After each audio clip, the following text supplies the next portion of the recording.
Good morning. How are you this beautiful day? Oh, I see blue sky this way, so maybe the rain's done. Fire ban has been lifted. Oh, I'm so excited. I don't even know. I can't contain myself. I just want to go light a fire. I have things to do today, though, so, you know. Um, I've been thinking about choices in humans, in people, and on an everyday basis, minute by minute, second by second. Choices. We all have choices. Excuse me. And I'm finding I'm noticing, especially with the way the world is right now and stress levels are, and then some, and not to mention just everyday life, but with what's going on in the world, right? Stress levels are a little high right now. Coping mechanisms are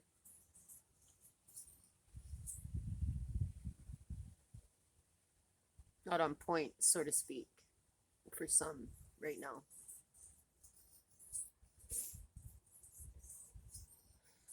I said to a being just the other day that your reaction to anything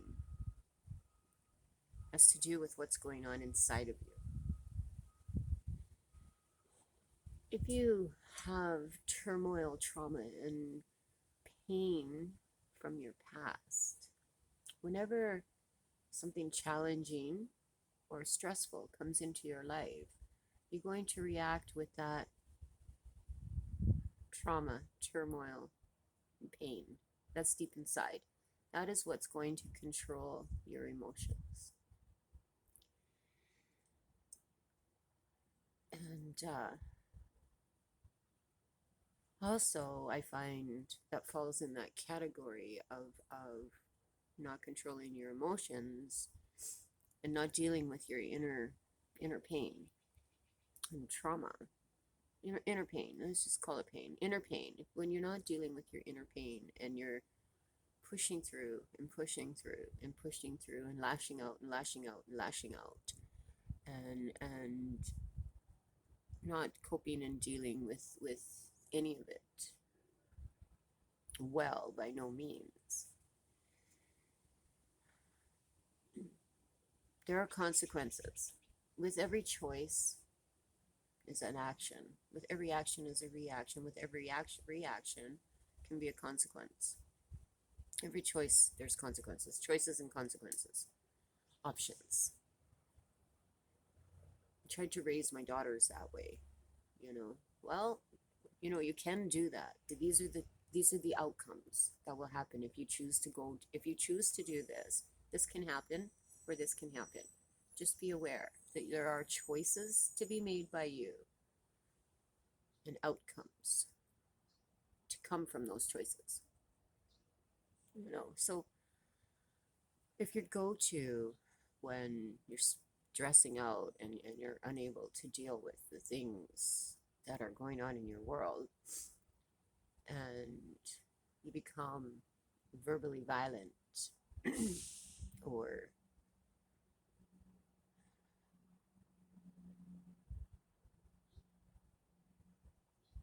mean,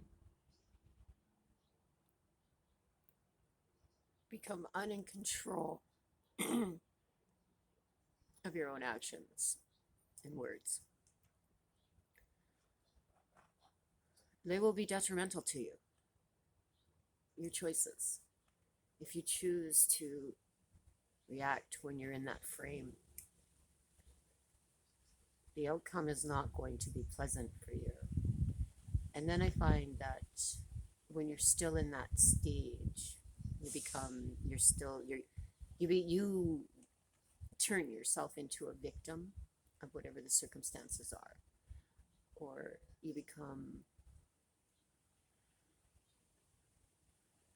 finger pointy, you become blaming, you need somebody to blame, you need somebody to take responsibility for your pain. So you need to blame somebody because it can't be on you because you're the victim. It is a vicious, vicious, true cycle. And if you don't seek the help you need, find somebody who totally understands where you can vent and talk and get it out, to a counselor, to journaling. You have to get it out. You have to get that anger, that pain, that trauma out, or it will affect your life everywhere you go at all times. You could be skipping down the road with the person that you think is your person, and the person that you know is your person, and your life is wonderful and you're happy and you couldn't imagine it any other way. You are in bliss. Everything is wonderful, And I'm not talking fairy tale wonderful. I'm talking like the home is happy. The relationship is strong. Not necessarily do you have all the money you need and anything. I'm talking about connecting on a level with another person, not with the world. Okay. And by the world, I mean like, making sure you have money and the biggest house and the best cars and okay, you're connecting with another person and your life can be perfect and happy. But if you continue to harbor the pain and the trauma and all the ick that you carry inside, it is going to bleed out. And eventually you will become your victim again. And eventually you will need somebody to blame again.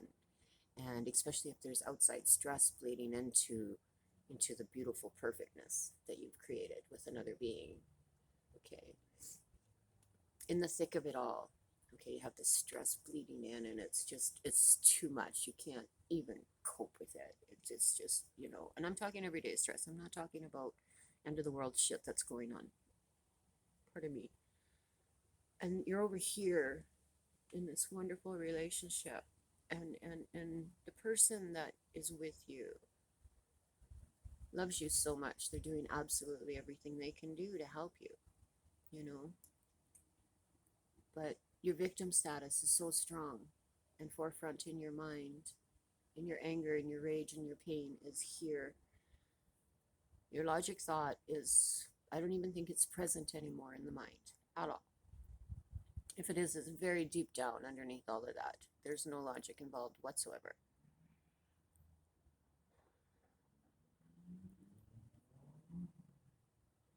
The person you're going to lash out on, unfortunately, is the beautiful mess. It's not even a mess yet. It's the beautifulness that's standing here. That has been your perfect life, your happy life, everything. And then something deep down inside told you, you don't deserve this. This is just going to ruin. This isn't right. Or you allow this other stress to come in and take over everything in you, consume you. Whatever the outside coming in consumes you, and you become a being that nobody recognizes.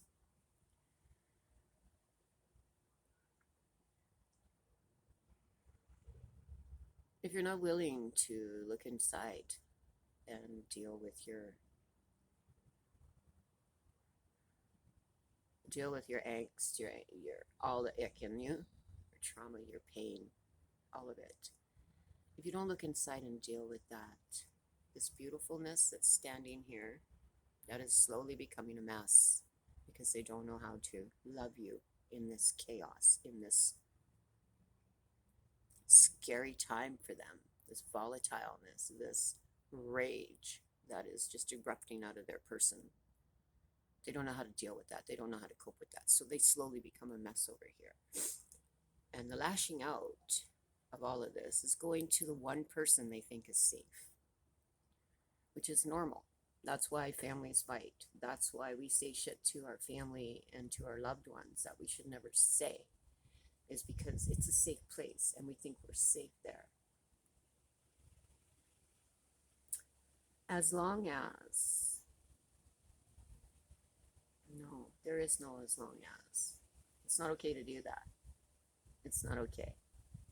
You need a safe person to latch out to. I suggest you find a counselor, a professional, somebody outside of your circle that is able to sit and listen to you spew your shit and not take it personally. Because this person that's a mess over here, okay, is stepping back every time you get volatile, every time you blame, every time. Sorry, the cat ran by. Every time you um, freak out, every time you take it out on this beautiful person over here that's loved you wholly, every time you're going to lose them. Bottom line, it is the way it is. Some people can endure 15 years. Some people can endure a year. Some people can endure a month or two. Everybody is different on their tolerances. Everybody is different on their love level. When, especially if you do love the person, you grasp on to, hopefully one day that person will come back. The person you met, the person you fell in love with will be the being that comes back. But this monster, and that's what you've become, is a monster. This monster standing here, volatile, spewing hatred and all the things. And no matter what you say or how you word it or how you plead, that, I'm in your corner, I'm with you. I didn't do this to you. It doesn't matter.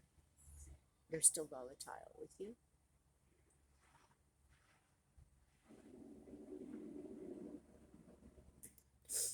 Um,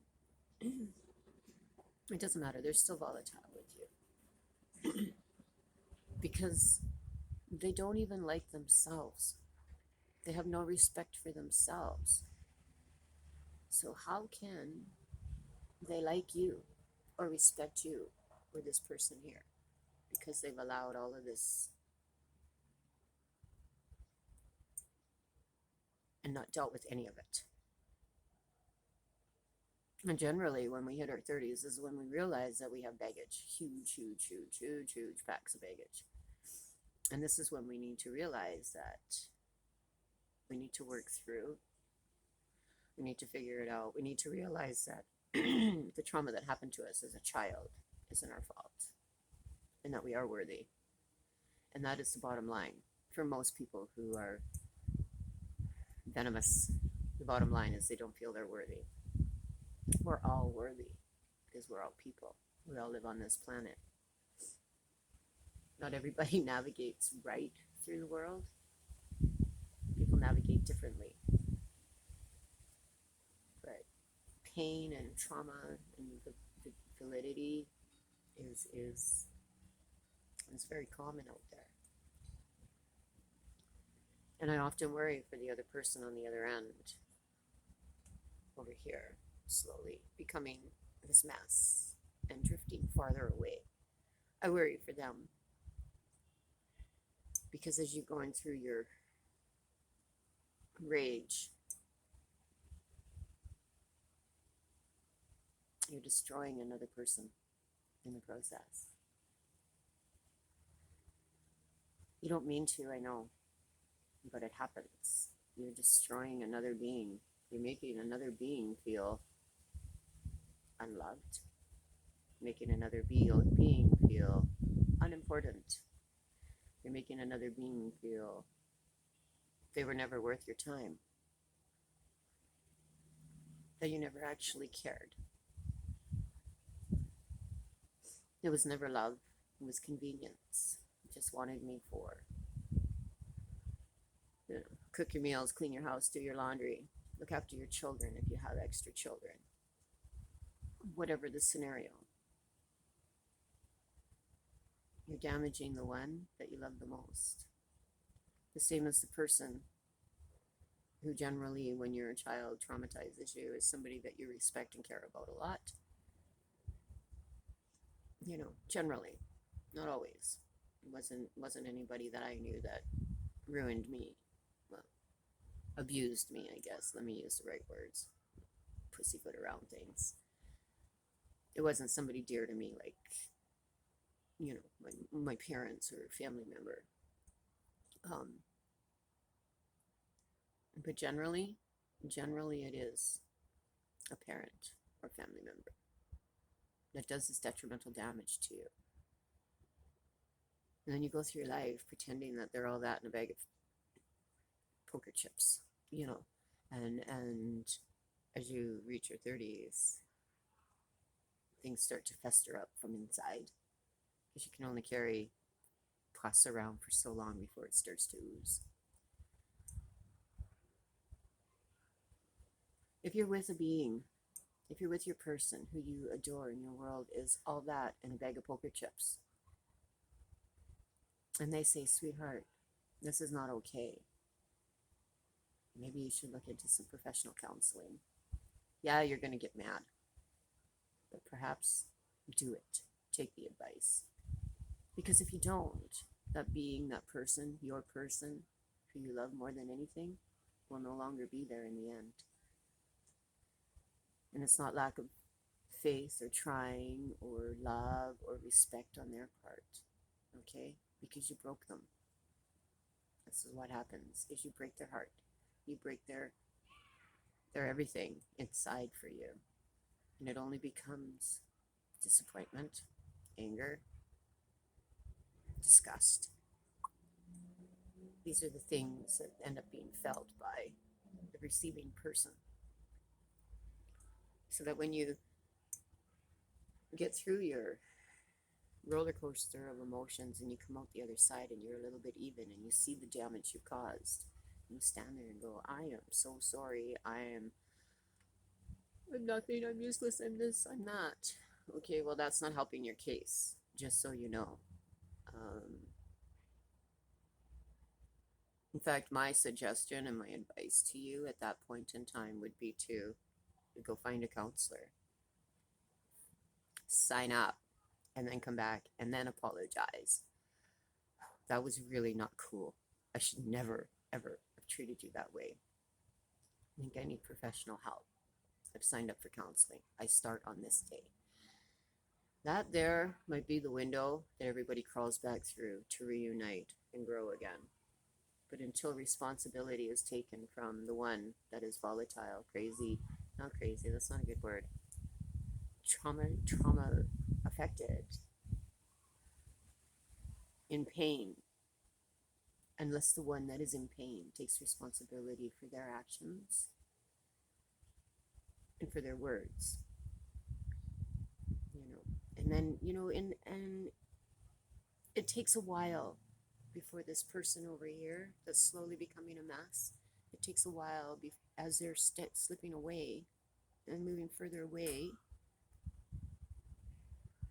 it takes them a while to allow themselves to stop caring to the point where they're ending up abused verbally, emotionally. And when that happens, then the anger soups in. Then the venom comes back out. Okay? So all of this that you think is a safe place to spew here is not, because they're fueling up. You're breaking them, you're hurting them, and they're filling their own hearts with fuel. So that one day where they snap and they call you a name, they laugh at you, well, no, I shouldn't say that, because laughter can be a defense mechanism when people are terrified and scared. I know a couple of people who, when they're in a situation of feeling unsafe and don't know how to handle the situation, they start giggling and crying, and that's all they know. So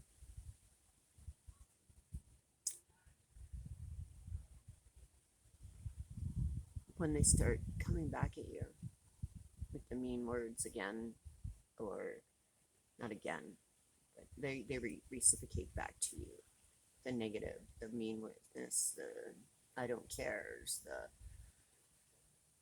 I'm overused, the you broke me, you broke my heart, I don't want to hear it, and then the name calling.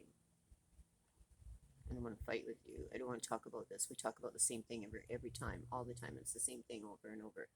When you start hearing these things, take that as warnings, because next you're going to be called an asshole. You're going to be called a child. You're going to be called immature. You're going to be called emotionally unstable. You're going to be called a lot of names because they're protecting themselves at that point. You know, it is no longer a safe place for either one of you now, because you're both hurting each other's hearts, which is detrimental and lifelong damage, usually. When two people come together, especially later on in life, in your 30s, and you've gone through life, right? You've experienced stuff, you've done things, you felt things, you probably have a little bit of a little sack here full of crap that, oh my goodness, right? Same as the other person. So when you walk in with baggage like that, okay, there's two ways we can go about it. We can, totally take counseling and look after our own baggage and everything before we try to even encounter another person. Or you walk in, open arms, open hands, open everything. Okay, I get this baggage. When this happens, I react this way, and I'm worried that it could be something volatile in the relationship. Or however, oh, you know what? Maybe, how about if we really want to make this work, we both sign up for counseling and we both take this on. So we do counseling together and we do counseling separate, so that when a volatility comes, we're able to maneuver through it healthily. And I'm not talking that, you gotta have professional counseling, because not everybody can afford that. But there's quite a few people out there who have been through shit and that, who have great advice, who can help you navigate, who are not affected by your reactions to your inner pain.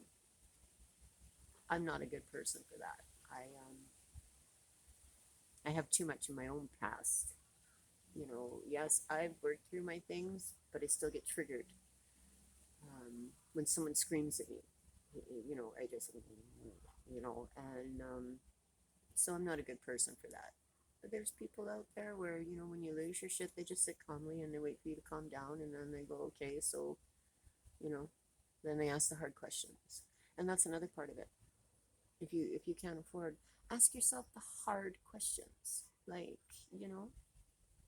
well, this keeps coming into my life. This keeps bleeding into my life. This keeps happening in my life. Okay. I understand that. I understand that life happens and there's effects and everything, but who allows that shit in? But it's happening to me. I know. That sucks when shit happens to you, right? Because you have to go through all the emotions and all the feelings. And you should probably, if you have a partner that you really care about, sit down and talk to them about it. Like, okay, so someone said so and so said this, or this happened with this, and how I don't like, or how I can't handle, or your partner calmly, not losing your shit, calmly talk to them. Your partner might have some insight, some advice, because they know who you are. Choices. You choose how you want to navigate through.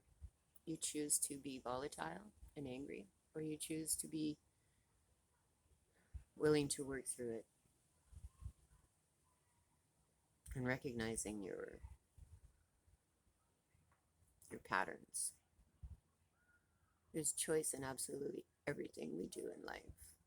Like right now, the world is shit. Oh, it's rough. It's rough out there. But I can focus on that. I could focus on all the deaths. I could focus on the food shortage. I can focus on the COVID deaths. I can focus on all of this negativity. The only thing I'm keeping forefront in my mind is my Indigenous family, and making sure that the support is still there and that the world does not forget. And we're coming up to a real September the 30th, and I hope that you guys are all on board, and I'm gonna push on this. Like, we all show up for Remembrance Day, and we remember those that died for to fight and the war and the bullshit they had to go through. Yeah, I think war is bullshit. That's just my own. It's not good for anything. And now the Indigenous suffered for eons, and we need to acknowledge this so it doesn't happen anymore. It never happens again. Do you know what I mean? Just like war hasn't happened again, and making sure that things get straightened out for them. Clean water, fair rights, all of it. All of it. But the rest of it, I try, I'm aware, please. Don't think for a minute that I just went, oh, fuck it, I'm not. I got my rain barrel for my garden.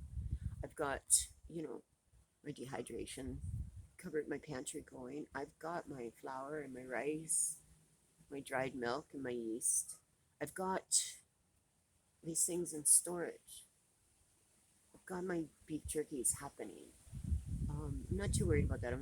We've been over this. I'm not a big meat eater. But I can put my head in the sand. I can lay on the floor and I can cry. I can, keep going out there and trying to stop what's happening. Or I can just accept the fact that this world is falling apart faster than we can even imagine. And prepare my own self for it. So that when the time comes, when we go dark, it'll be okay. I can still water my plants. I can still harvest. I can, still find a meal in the cupboard. I mean, sure, I may be chewing on something dehydrated, but as soon as I get some moisture in there, it'll plump back up. Who knows? Maybe I will continue to have a stove. I have a fire pit. I have camping gear I can cook on. Do you know what I mean? I'm aware of everything that's going on, but I'm not going to lay on the floor and freak out and bawl my face off.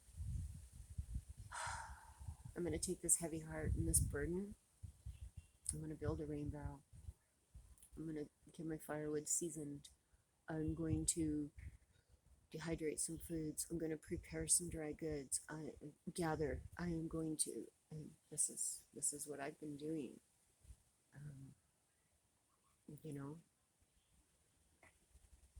I'm able to bake a cake if somebody has a birthday. Everybody deserves cake on their birthday. No matter how many birthdays you've had, how old you are, everybody deserves cake on their birthday. So, okay. I hope you all have a great day. The sun is coming out. There's still a lot of rain crowding. I gotta look at the weather. I have not done that. I have finished first coffee. I need second. My cup is cold. It's chilly out here. And he let my cat in because her window is closed. The weather was not very good. So we're back to fall and winter times, and she has to use the door, asked to come in and out. And come in when I smell pitch. Yes. And how is it on my cup? Right? It is. It's here. It's pitch here. I don't know. Maybe it's on the step, but I don't see that either. Sure, this is not the coffee cup I was using when I was doing my wood. Anyway, squirrel. Anyways, have a great day. I wish peace and blessings to each and every one of you. We have to continue to do better here on Turtle Island. To love one another and support one another. So if you have the pain deep down inside, look for somebody that you can trust and talk to. Work through, talk it out, get it on the outside, from the inside to the outside. Speaking it out and feeling the feelings is key. Have a good day. Take care now. Bye.